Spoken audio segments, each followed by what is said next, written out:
मैं हूं रेखा पाल और आप देख रहे हैं वाइब्रेंट लाइव न्यूज। पूरी दुनिया की नजरें इस वक्त रूस और यूक्रेन पर हैं। दोनों देश चरम तनाव के बीच युद्ध की कगार पर खड़े हैं और इसी बीच रूस और यूक्रेन के तनाव ने सोमवार को एक नया मोड़ ले लिया। रूस के राष्ट्रपति व्लादिमीर पुतिन ने रूस की सुरक्षा परिषद की बैठक में अपनी घोषणा के कुछ ही घंटों के भीतर पूर्वी यूक्रेन के विद्रोही इलाकों डोनेस्क और लुहांस्क को अलग देश के रूप में मान्यता दे दी। अमेरिका, फ्रांस और जर्मनी ने इस पर नाराजगी भी जताई, लेकिन पुतिन ने देखते ही देखते बड़ा आदेश दे दिया। पुतिन ने ऐलान किया है कि रूस पूर्वी यूक्रेन के दो अलग अलग क्षेत्रों की स्वतंत्रता को मान्यता देगा।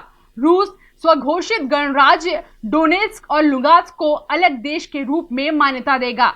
अब माना जा रहा है कि पुतिन के इस ऐलान के बाद दोनों देशों के बीच तनाव बढ़ सकता है। बता दें कि लुहांस्क और डोनेस्क पूर्वी यूक्रेन में है। पुतिन ने कहा कि डोनबास में हालत बहुत गंभीर है। डोनबास रूस के इतिहास से जुड़ा इलाका है, हमें इतिहास को जानना चाहिए।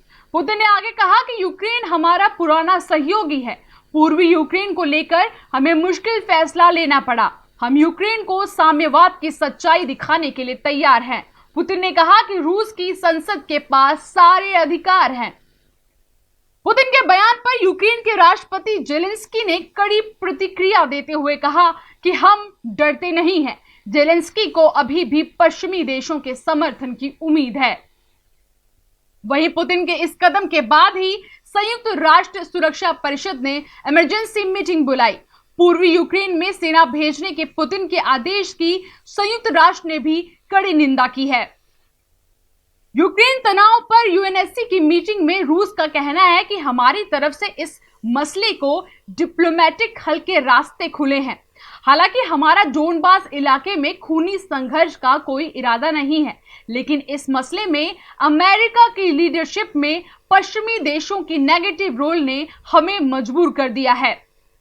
यूएनएससी की मीटिंग में यूक्रेन ने रूस को आड़े हाथ लिया है। यूक्रेन के डिप्लोमेट सर्गेई किस्लिया ने कहा कि हम इस मसले के राजनीति और डिप्लोमेटिक समाधान के लिए प्रतिबद्ध हैं, लेकिन हम उकसावे के आगे नहीं झुकेंगे।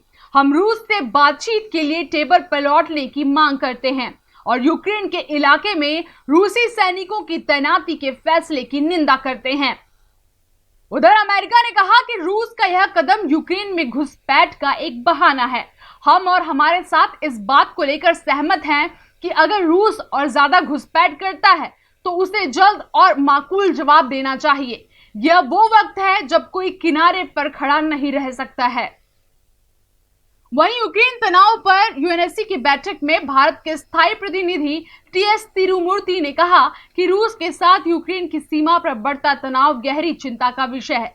ये घटनाक्रम क्षेत्र की शांति और सुरक्षा को कमजोर कर सकते हैं। Let me begin by thanking Under Secretary General Rosemary DiCarlo for her briefing.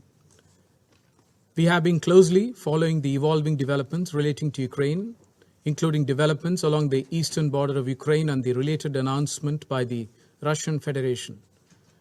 The escalation of tension along the border of Ukraine with the Russian Federation is a matter of deep concern.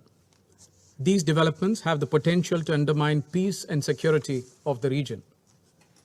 We call for restraint on all sides. The immediate priority is de-escalation of tensions, taking into account the legitimate security interests of all countries and aimed towards securing long-term peace and stability in the region and beyond. We are convinced that this issue can only be resolved through diplomatic dialogue. We need to give space to the recent initiatives undertaken by parties which seek to diffuse tensions. In this context, we welcome the intense efforts underway, including through the Trilateral Contact Group and under the Normandy format. We need parties to exert greater efforts to bridge divergent interests. We cannot afford to have a military escalation. As we have emphasized before, the Minsk agreements provide a basis for a negotiated and peaceful settlement, and we need greater efforts to find common ground to facilitate the implementation of the provisions of the Minsk agreements, including key security and political aspects. As we have time and again emphasized, constructive diplomacy is the need of the hour to avoid scaling up of tensions. The safety and security of civilians are essential. More than 20,000 Indian students and nationals live and study in different parts of Ukraine, including in its border areas. The well-being of Indian nationals is of priority to us. In conclusion, we strongly emphasize the vital need for all sides to maintain international peace and security by exercising the utmost restraint and intensifying diplomatic efforts to ensure that a mutually amicable solution is arrived at the earliest. I thank you. माना जा रहा है कि Donetsk और Luhansk को स्वतंत्र देश घोषित करने के साथ ही रूस यूक्रेन पर हमले को तैयार हो चुका है। पश्चिमी मुल्कों के बीच भी टेंशन बढ़ गई है, क्योंकि उनका मानना है कि अब रूस यहां पर अपने हथियारों और सैनिकों को आसानी से तैनात कर सकेगा। फिलहाल खबरों में इतना ही। देश विदेश से जुड़ी तमाम खबरें देखने के लिए देखते रहिए वाइब्रेंट लाइव न्यूज। निर्भय सत्य, जनता की आवाज।